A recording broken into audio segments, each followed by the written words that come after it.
The city of was burning. Ambassador stood at the window of the central command tower and watched the flames rise from the western district. His wings, thin and beautiful like colored glass, trembled against his back. They had never built weapons. They had never needed them. For 10,000 years, his people had lived in peace, trading rare crystals and beautiful art with the galaxy. Now they had come, and peace meant nothing. Another explosion shook the tower, gripped the window frame with his delicate hands. His compound eyes reflected the orange glow of destruction. Outside, landing ships continued to descend from the sky like metal insects. Their soldiers poured into the streets, taking everything of value and destroying what they could not carry. "Ambassador," a young aide called from across the room, "the shield generators in the eastern quarter have failed. They are advancing." Closed his eyes. They were not fighters. Their bodies were light, built for a world with gravity only half as strong as most planets. Their bones broke easily. Their lungs could not handle stress. Evolution had made them beautiful and intelligent, but it had not made them strong. "Send another message to the coalition," ordered. "Tell them we need immediate assistance." The aide's antennae drooped with sadness. "Ambassador, we have sent 47 messages. The coalition has not responded. Their nearest fleet is 3 weeks away." 3 weeks. Looked at the burning city. His people would not survive 3 days. He walked to the communication console himself. His thin fingers moved across the controls. If the coalition would not answer, perhaps someone else would. He activated the emergency broadcast system, the one that sent signals across all frequencies to anyone who might hear. "This is Ambassador of the people," he spoke into the device. "Our world is under attack. We have no military. We have no weapons. We are dying. Please, if anyone can hear this message, we need help. We will give anything. We will promise anything, please." He repeated the message 3 times, then sat down heavily in his chair. Around him, his aides worked frantically, trying to coordinate evacuation efforts that would never move fast enough. There were too many, too fast, too cruel. Thought about his daughter, hiding in the underground shelters with thousands of other civilians. He thought about the beautiful crystal gardens that had taken generations to grow, now being smashed by boots. He thought about the end of everything his people had built. Then the communication console beeped. Moved faster than he had in years. He reached the console and stared at the screen. A response. Someone had heard them. Someone was coming. But the ship identification made his blood turn cold. The signal came from a vessel called the Defiant Hope. The registration showed it was from a planet called Earth. The crew was human. Stepped back from the console as if it had burned him.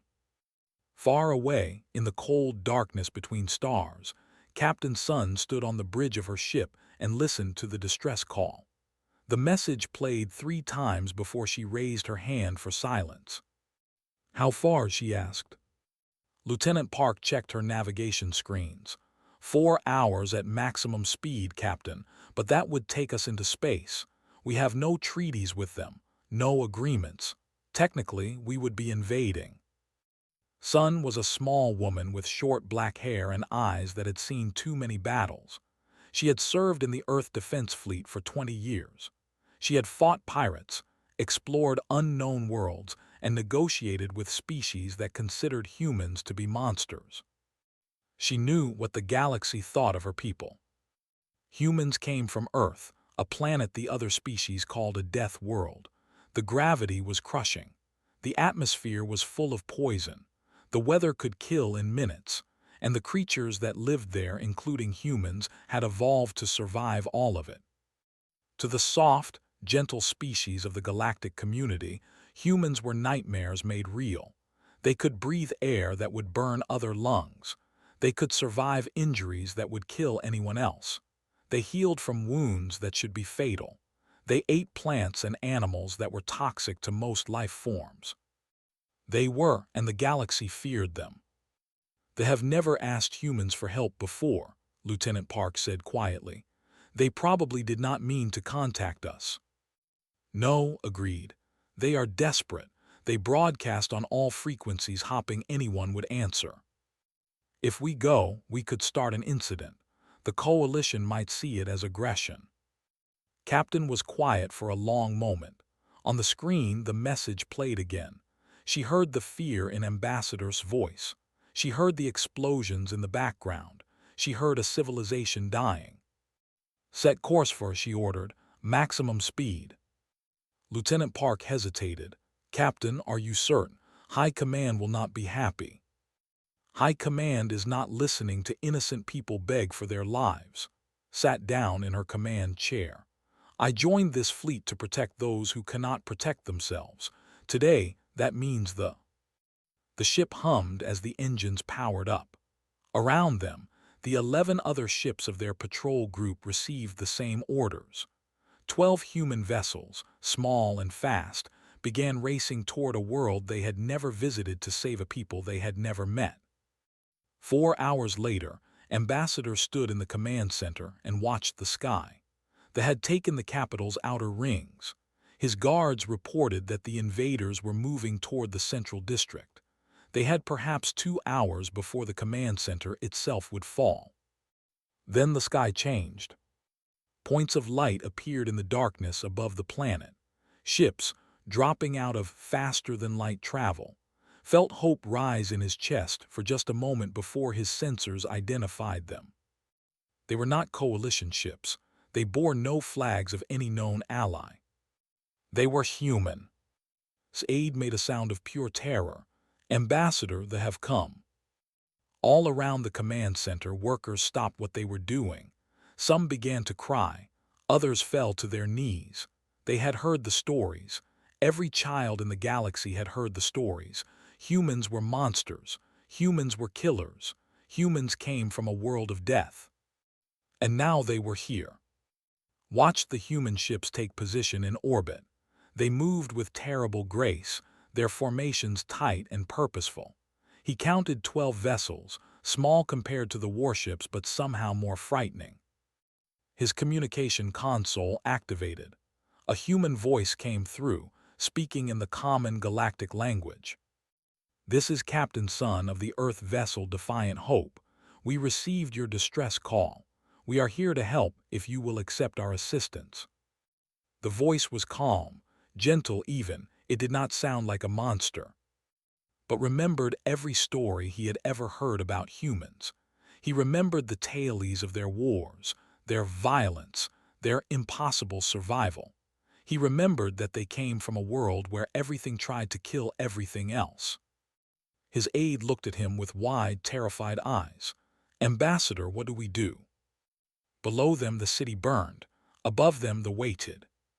Made his choice. Elder had lived for 230 years. He had seen empires rise and fall.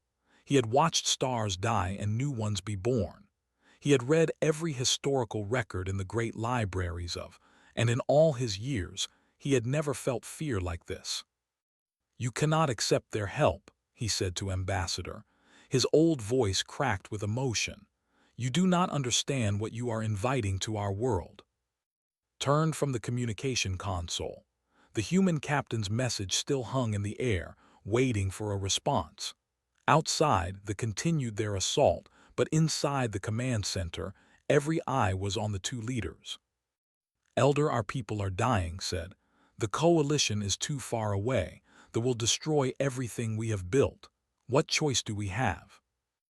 Moved closer, his ancient wings folded tight against his back. I have read the records, Ambassador. I know what humans are. Let me tell you. The old's voice dropped to nearly a whisper, but in the silent room everyone could hear. Humans come from a world called Earth. It is a death world of the highest category. The gravity alone would crush most species over time. The atmosphere contains a gas called oxygen at levels that would poison our blood. The planet has zones of extreme heat and extreme cold. Water falls from the sky. The ground shakes and breaks apart. Mountains explode with liquid fire. Had heard some of this before, but continued. And the life forms. Ambassador, Earth is filled with predators. Everything on that world hunts or is hunted. The plants are toxic. The animals have claws, teeth, venom, and humans are the most dangerous of all. They did not become the dominant species on that nightmare world by being gentle. Elder, they are offering help. They are predators. His compound eyes were hard. Humans bond with other predators as companions. They keep creatures called dogs, wolves, cats, creatures that hunt and kill. They eat other animals. They eat plants that would be poison to us. They drink fermented liquids that damage their own bodies for pleasure. A young aide gasped. Others looked sick. They can survive without sleep for days. They can continue functioning after losing limbs. They heal from injuries that would kill any civilized species. Their bodies fight off infections that would destroy us. Shook his head slowly. They are not people as we understand people. They are monsters wearing the shape of people. Listen to all of this. He understood the fear. He felt it himself. But he also heard the screams from the city below, the cries of his people being slaughtered by raiders.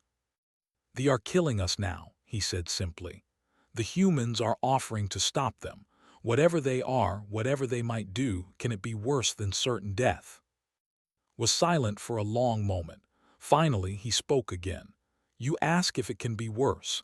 Ambassador, there is a human saying that I found in the old records. They say, out of the frying pan into the fire. We would be trading one danger for another. Then we trade, said. He turned back to the console. At least with the humans there is a chance. He pressed the communication button before could object. Captain, he said, his voice steady despite his fear.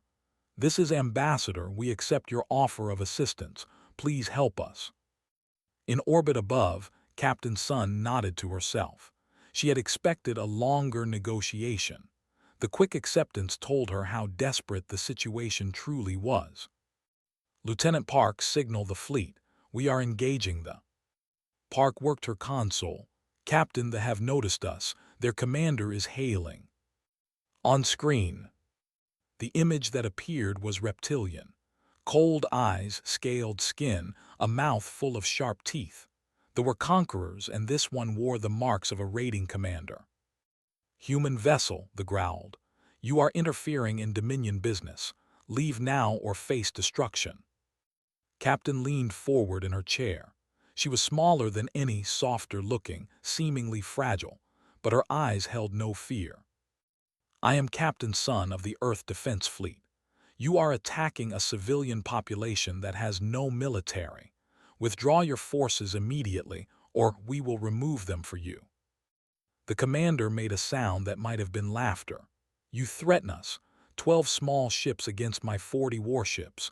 You may be, but you are not stupid enough to fight those odds. The odds are acceptable. The amusement faded. He studied the human captain's face, looking for signs of bluffing. He found none. You are insane, he said finally. We are human. To most of the galaxy, those words mean the same thing.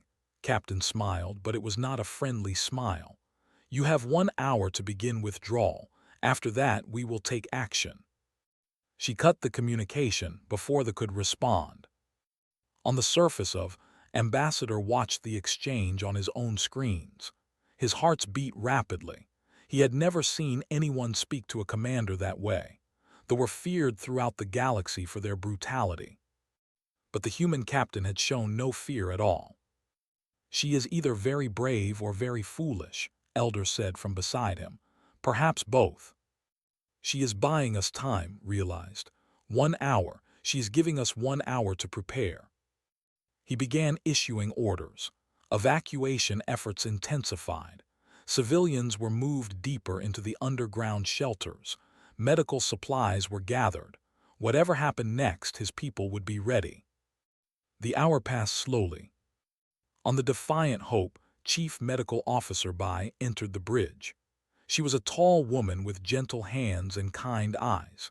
She had spent her career healing instead of fighting, but she had seen enough battles to know what was coming. Captain, Medical Bay is prepared for casualties, both our own and any who need help. Captain nodded. "Thank you, Doctor. Let us hope we do not need your skills today." Sergeant Ho appeared next. He was the opposite of Doctor in every way. Muscular, with hard eyes that had seen too much death, he led the Marine squad that would handle boarding actions if needed. "Marines are ready, Captain. Just give the word." "Stand by, Sergeant." The hour ended. They had not withdrawn. Instead, their 40 ships formed into an attack formation, their weapons powering up. The commander appeared on screen again. "Your time is up, human. We do not retreat from anyone, especially not from with more courage than sense." Captain stood from her chair. She looked at her crew. They were all watching her, waiting for orders. No one showed fear. "All hands battle stations." Her voice carried across the ship's communication system. "They have made their choice. Now we make ours. Remember why we are here. Remember who we are protecting. Today, we show the galaxy what humans do when innocent people need help." The 12 human ships moved forward. Ambassador watched them advance against impossible odds. Beside him, Elder whispered words that would remember for the rest of his life. "We have invited wolves to save us from jackals. May the stars forgive us for what we have done." But as watched the small human fleet charge toward the armada without hesitation, he felt something unexpected rise in his chest. Hope of the Dominion had conquered 11 worlds. He had burned cities and broken armies.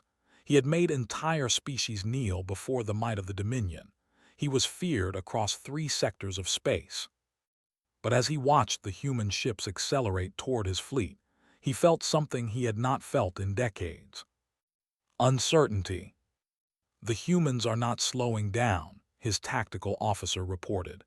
"They are increasing speed. At this rate, they will reach weapons range in 4 minutes. "They are bluffing," growled. "They must be. No one attacks 40 ships with 12, it is suicide." But the humans kept coming. On the Defiant Hope, Captain Sun stood at the center of her bridge. Her crew moved around her with calm efficiency. No panic, no fear, just focus. "Pilot Officer Shin," she called to her fighter squadron leader through the communication system. "Your team is ready." Lieutenant Shin's voice came back steady and clear. "Fighter wing is launched and standing by, Captain. We are ready to fly into hell if you give the order." "Hell might be exactly where we are going. Stay close until I give the signal." Turned to her tactical display. The formation was standard, defensive but arrogant. They expected the humans to attack head-on, to break against their superior numbers like waves against rocks. They did not understand humans. "All ships execute pattern broken arrow on my mark." His voice carried across the fleet communication channel. 3, 2, 1, mark. The 12 human ships suddenly scattered in 12 different directions.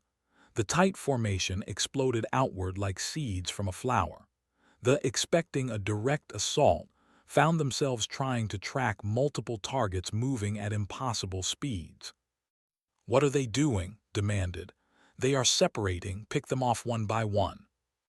But the human ships did not stay separated. They wove between the vessels, diving and climbing, spinning through gaps that should have been too small. They fired as they flew, their weapons striking weak points in the armor, and they moved fast, so fast. "They are pulling maneuvers at 7 gravities, 8 gravities." The tactical officer's voice was confused. "Their pilots should be unconscious. The pressure should crush their internal organs." "Then why are they still flying?" No one had an answer. Lieutenant Shin led her fighter squadron through the heart of the formation. Her small craft twisted and rolled, dodging enemy fire by margins that should have been impossible. Inside her cockpit, the G-forces pressed against her body like giant hands trying to flatten her. It hurt. Every turn sent pain shooting through her muscles. Every dive made her vision narrow, but she kept flying. She kept fighting. That was what humans did. "Alpha 2 on your left," she called to her wingman. Her squadron responded instantly, their fighters moving as one. They had trained together for years. They trusted each other completely, and right now that trust kept them alive. A cruiser loomed ahead, aimed her fighter directly at it. "Alpha Leader, what are you doing?" someone shouted in her ear. She did not answer. She flew straight at the cruiser, waiting until the last possible second before pulling up. Her weapons fired as she passed over the ship's bridge, her shots tearing through the command structure. The cruiser began to drift, its control systems destroyed. "One down," she said calmly, "many to go." Watched one of his ships die, then another, then 3 more. The humans were everywhere, striking like angry insects, refusing to stay still long enough for his gunners to target them. "Focus fire on their lead ship," he ordered. "The one called Defiant Hope, kill their captain." 20 ships turned their weapons toward Captain's vessel. Energy beams and missiles filled space around the human ship. On the Defiant Hope, alarms screamed. The ship shook as enemy fire struck the shields. "Shields at 60%, Lieutenant Park reported. 50%, 40. "Maintain course," Captain ordered. "Sergeant, prepare your Marines. We are taking their flagship." Sergeant Ho smiled. It was not a nice smile. "With pleasure, Captain." Boarding actions were considered suicidal by every species in the galaxy. Ships moved too fast. The distances were too great. The defenses were too strong. No sane military attempted them. Humans did them anyway. The Defiant Hope accelerated towards command ship, taking hit after hit. Fires broke out on multiple decks. The hull groaned under the stress, but the ship kept flying, its damaged engines pushing harder than they were designed to push. "Boarding range in 30 seconds, Park announced. Watched the human ship approaching. He could not believe what he was seeing. They were damaged, burning. They should be retreating. Instead, they were getting closer. "What are they doing?" he whispered. 20 seconds. The Defiant Hope's boarding tubes extended. The magnetic locks engaged. 10 seconds. "All hands brace for impact," Captain announced. The 2 ships collided. Metal screamed against metal. The impact threw crew members from their feet on both vessels. Emergency bulkheads slammed shut. Atmosphere vented into space from a dozen wounds. And through the chaos, human Marines poured onto the flagship. Sergeant led the assault. He had done this before, many times on many ships. The warriors who met him were fierce, but they had never faced humans in close combat. Did not slow down. His team moved through the corridors like water, flowing around obstacles, overwhelming defenders. They fought hard, but they could not match the speed, the aggression, the absolute refusal to stop. One warrior slashed across the arm with a blade. Blood flowed. Ignored it. He grabbed the warrior and threw him into a wall with strength that should not have been possible for a creature his size. "Humans do not feel pain," they gasped. "We feel it," said, stepping over the fallen warrior. "We just do not let it stop us." In the command center of Ambassador watched the battle in disbelief. The human ships were winning. Somehow, impossibly, 12 vessels were defeating 40. But it was the boarding action that truly shocked him. The sensors showed human life signs moving through the flagship, fighting their way toward the bridge. They were wounded. Some were dying, but they kept advancing. "This is not possible," Elder breathed. "They should all be dead.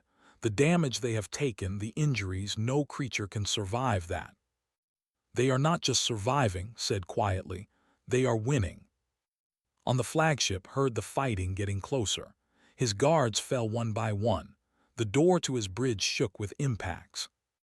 Then it exploded inward. Sergeant stepped through the smoke, his armor dented and burned, his arm still bleeding. Behind him came his Marines, battered but standing. Drew his weapon, but before he could fire, crossed the room with impossible speed and knocked it from his hand. "This battle is over," said. "Call off your ships." Stared at the human. Blood ran down his face. His breathing was heavy. He should have been dead. But his eyes were steady, and his hand did not shake. "You are all insane," whispered. "We are all human," almost smiled. "Same thing." Gave the order. The fleet began to retreat, leaving their crippled flagship behind. They had lost 14 ships. The humans had lost 3. As the enemy fled, Captain Sun sat back in her damaged chair on her damaged bridge and allowed herself a small breath of relief. But she knew this was not over. Before ship lost power, sensors had detected a transmission, a distress call. Sent to the reinforcements would come, many more ships than 40. The battle for was just beginning. The fires in the city were finally dying. Ambassador stood at the entrance of the underground shelter and watched human shuttles descend from the sky. They landed softly in the ruins of the central plaza, and from them came not warriors with weapons, but people carrying medical supplies. Chief Medical Officer Bai was the first to step out. She looked around at the destruction, at the wounded being carried from collapsed buildings, at the children crying for parents they might never see again. Her gentle face showed only compassion.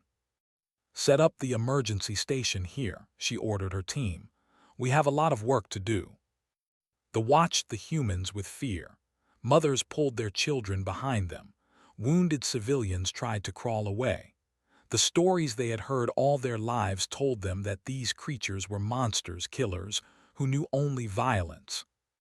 Then Doctor knelt beside a young child, whose wing had been torn by debris. "It is all right," she said softly. "I am here to help. May I look at your wing?" The child stared at her with huge, compound eyes. Doctor did not look like a monster. Her hands were gentle when she examined the injury. Her voice was kind. "This will heal," Doctor told the child's mother, who stood frozen with terror. "The wing is damaged but not broken. With proper care, your daughter will fly again." The mother began to cry, not from fear, but from relief. She watched as the human doctor carefully cleaned and bandaged her child's wing, treating the little one with more tenderness than she had expected from any stranger. All across the ruined city, similar scenes played out. Human medics worked side by side with healers. They shared supplies, shared knowledge, shared hope. The monsters of legend were saving lives with gentle hands. On the outskirts of the city, Private Moon One walked through the wreckage of a landing zone. She was 19 years old on her first real deployment. Everything she had seen in the past hours had shaken her deeply, but she kept moving, kept searching. Her mission was to find any remaining threats. Instead, she found something else. Behind a collapsed wall, half buried in debris, was a soldier. Young, probably not much older than one herself. His scales were a dull green, and his reptilian eyes were clouded with pain. One of his legs was crushed under heavy stone. He saw one and hissed, trying to raise a weapon he no longer held. Fear filled his eyes. The humans had defeated his fleet. Now they would kill the survivors. That was how war worked. One stopped. She looked at the wounded enemy for a long moment. Then she knelt beside him. "Easy," she said. "I am not going to hurt you." They did not understand at first. He watched in confusion as one pulled out her water container and held it to his mouth. He drank because he was dying of thirst, not because he trusted her. "My name is Moon One," she said as she worked to free his trapped leg. The stone was heavy, but she lifted it anyway, her muscles straining. "What is your name?" The whispered. He could not understand why she was helping him. He had come to this world to kill and steal. His people were enemies. "Why are you doing this?" One finally freed his leg and began bandaging it with supplies from her kit. "Because you needed help." "I am your enemy." "You are wounded and alone." She looked up at him. "Right now, that is all that matters." Stared at her. In his entire life, he had never met an enemy who showed mercy. They did not show mercy. It was weakness. It was foolishness. It was against everything his people believed. But this human had saved him anyway. In the command center, Ambassador received reports from across the city. Human medical teams had treated over 3,000 civilians. Human engineers were helping to restore power to the shelters. Human soldiers were protecting the surviving population. And now this report. Humans treating enemy prisoners with care instead of killing them. "I do not understand," said the captain, who had come down to the surface to oversee the relief efforts. "They came here to destroy us. They killed hundreds of my people. Why are your soldiers showing them kindness?" Captain looked tired. Her uniform was dirty, her face marked with exhaustion, but her eyes were warm. "Because cruelty does not end cruelty," she said simply. "If we become monsters to fight monsters, we have already lost." Elder approached them slowly. The old had been watching the humans all day, his ancient mind trying to understand what he was seeing. "You are not what the stories say," he admitted, the words seeming to cost him greatly. "I have lived 230 years. I have read every record of humanity in our archives. They describe creatures of violence and destruction, but what I see here," he paused, struggling, "what I see here is compassion." Captain nodded slowly. "The galaxy knows only part of our story, Elder. Yes, humans come from a harsh world. Yes, we had to be strong to survive. We have fought many wars. We have done terrible things to each other." She looked out at the ruined city, at her people working to save lives. "But we also learned that the strongest thing we can do is choose kindness when cruelty would be easier. Anyone can destroy. It takes real strength to heal." Before could respond, Lieutenant Park's voice came through Captain's communication device. "Captain, we have a problem, a big one." Pressed her device. "Report, Lieutenant." "Long-range sensors have detected a fleet approaching. It is not a patrol group, Captain. It is an armada." Park's voice was tight with controlled fear. "Over 300 warships. They will be here in 6 hours." The words hung in the air. 300 ships. The humans had barely survived against 40. Against 300 they would be crushed like insects. Ambassador felt hope drain from his body. "It is over," he whispered. "We cannot fight those numbers. No one can." Captain was silent for a long moment. She looked at the civilians being treated by her medics. She looked at Elder, who had finally begun to see humans as more than monsters. She looked at her tired, wounded crew, who had given everything to save a people they had never met. 6 hours, she said quietly. Then she straightened her back and lifted her head. "Then we have 6 hours to find a solution." "What solution?" asked. "What can possibly save us now?" Did not answer immediately. She was thinking of something, an idea that was crazy enough that it might work, or might make things much worse. "Lieutenant Park," she said into her device, "open a channel, not to human command. Open a channel on every frequency to every ship within range, to every species in this sector, to anyone who can hear us." "Captain, what are you planning?" Captain looked at Ambassador, then at Elder. Both aliens watched her with fear and hope mixed together. "I am going to ask for help," she said. "They sent a message to the galaxy, and we answered. Now it is humanity's turn to ask if anyone else believes that the innocent deserve protection." She began walking toward her shuttle. There was much to do and very little time. Behind her, Private Moon, one helped the wounded prisoner onto a transport for medical care. Watched the young human who had saved his life. "Why did you really help me?" he asked again. One smiled at him. It was a tired smile, but real.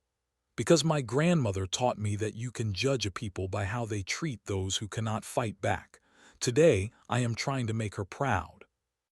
She walked away, leaving alone with his thoughts. 6 hours until the Armada arrived. 6 hours to find hope in hopelessness. The message went out to every corner of the sector. Captain Sun stood on the bridge of the damaged Defiant Hope, speaking into the open communication channel. Her voice carried across the void of space, reaching ships and stations and worlds she had never visited. "This is Captain Sun of Earth. I am speaking to anyone who can hear this message. Thee is under attack by the Dominion. They have no military. They cannot defend themselves. When they called for help, we answered. Now a armada of over 300 ships is coming to destroy them and us." She paused, looking at her crew. They were exhausted, wounded, afraid, but they were still standing. "We are 12 ships. We cannot win this battle alone, but I refuse to believe that the galaxy will watch innocent people die without lifting a hand.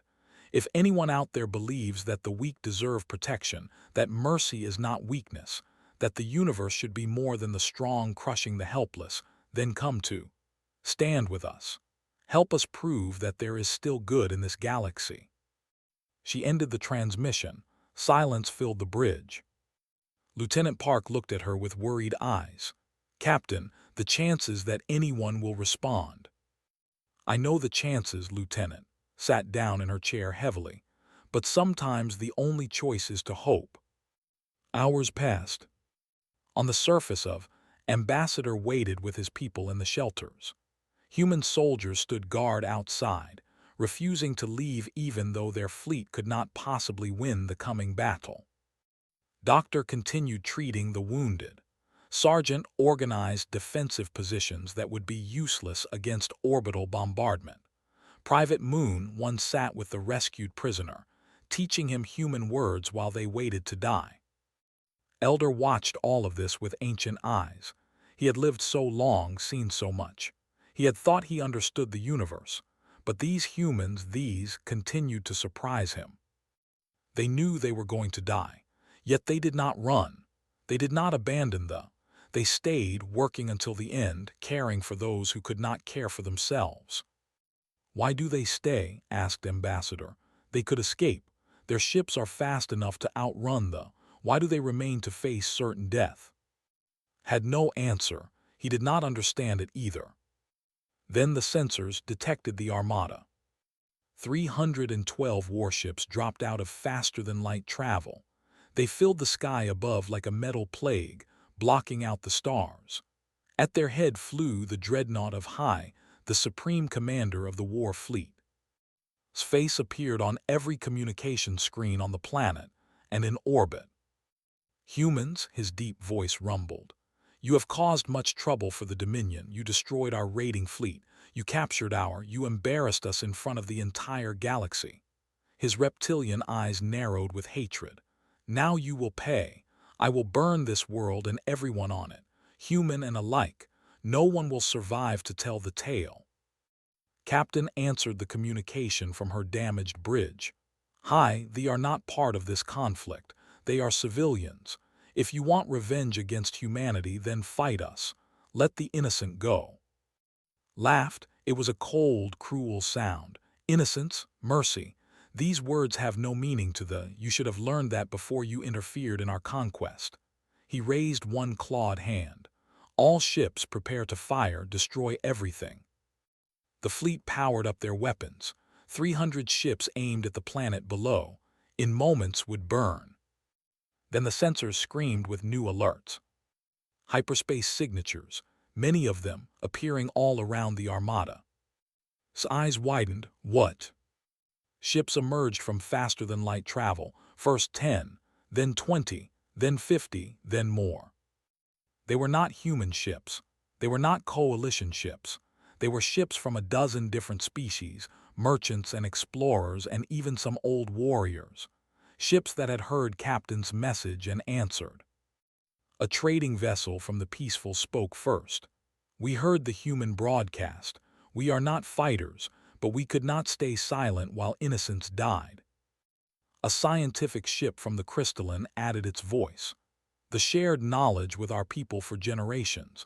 We cannot repay that debt with abandonment."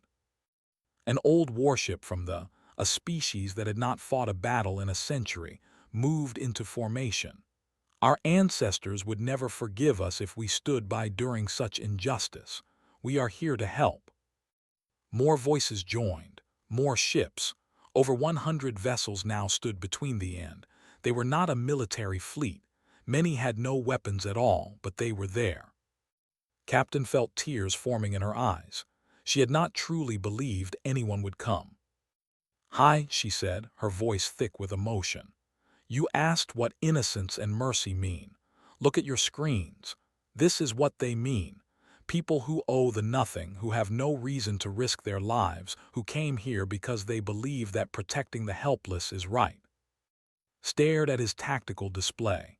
The numbers were still in his favor. 300 warships could defeat these newcomers, but there would be losses, heavy losses. And if word spread that they had attacked a peaceful world, slaughtered civilians, and fought against a coalition of species who had come to protect them. "This is not over, human," growled. "The Dominion will remember this insult. And the galaxy will remember that when innocents called for help, we answered, stood tall. That is what matters." The fleet began to withdraw. Slowly at first, then faster, until the stars above were clear once again. The cheering started on the surface and spread to the ships in orbit, and humans celebrated together, their joy mixing with relief. They had survived. Against all odds, they had survived. Ambassador made his way to Captain when she finally came down to the surface. He found her standing in the ruins of the central plaza, looking up at the sky where so many ships had gathered to save his people. "Captain," he said, his voice breaking, "I do not have words to thank you. You risked everything for strangers. You asked the entire galaxy to help us. Why?" Turned to face him. She was tired beyond measure, but her eyes were bright. "Because Earth taught us that survival alone means nothing. We survived terrible things on our world. Wars, disasters, darkness that almost destroyed us. But we learned that the only thing that made surviving worth it was having something to survive for, something bigger than ourselves." She looked at the families reuniting around them, at the humans and aliens working together to rebuild. Today, that something was you. Elder approached them slowly. The ancient looked different somehow, smaller, humbled. "I have lived over 200 years," he said quietly. "I have been called wise by my people, but today I learned that wisdom means nothing if it blinds you to the truth." He bowed his head to Captain. "I was wrong about your kind. Humans are not wolves. You are shepherds, and sometimes the galaxy needs shepherds with teeth." Smiled gently. "Sometimes, Elder, but we prefer to use our hands for building rather than destroying." In the days that followed, the formally requested an alliance with humanity. The species that had come to help also formed new bonds, new friendships born from a single act of courage. And throughout the galaxy, the story spread. The story of how they answered a desperate call, how they fought against impossible odds, how they showed mercy to their enemies and compassion to the helpless, how they reminded the entire galaxy that the innocent deserve protection. On the Defiant Hope, which was finally being repaired in its orbital stations, Private Moon, one received an unexpected visitor. The soldier she had saved came to see her before being returned to his people. "I must go back," he said, "but I wanted to thank you. What you did, saving an enemy, treating me with kindness, it has changed how I see things." One smiled at him. "Then maybe one day when you have the chance, you will show kindness to someone who needs it. That is all I ask." Nodded slowly. "I will try. I cannot promise I will succeed. We are not taught compassion, but I will try." He left and one watched him go. She did not know if one act of kindness could change an entire species, but it could change one person, and sometimes that was enough. Captain Sun stood on her repaired bridge as the Defiant Hope prepared to leave. Ambassador and Elder waved from the planet's surface, their images on her screen. "Come back and visit us," said. "You will always have a home here." "I would like that," replied. "Take care of yourselves and take care of each other." The ship moved away from, joining the rest of the human fleet for the journey home. Behind them, a world that had been saved. Ahead of them, a galaxy that had begun to understand what humanity truly was. Not monsters, not to be feared. Just people. People who believed that the strong should protect the weak. People who chose kindness over cruelty. People who answered when others called for help. That was what it meant to be human. And maybe, Captain thought as the stars streamed past her window, the galaxy was finally ready to learn that lesson.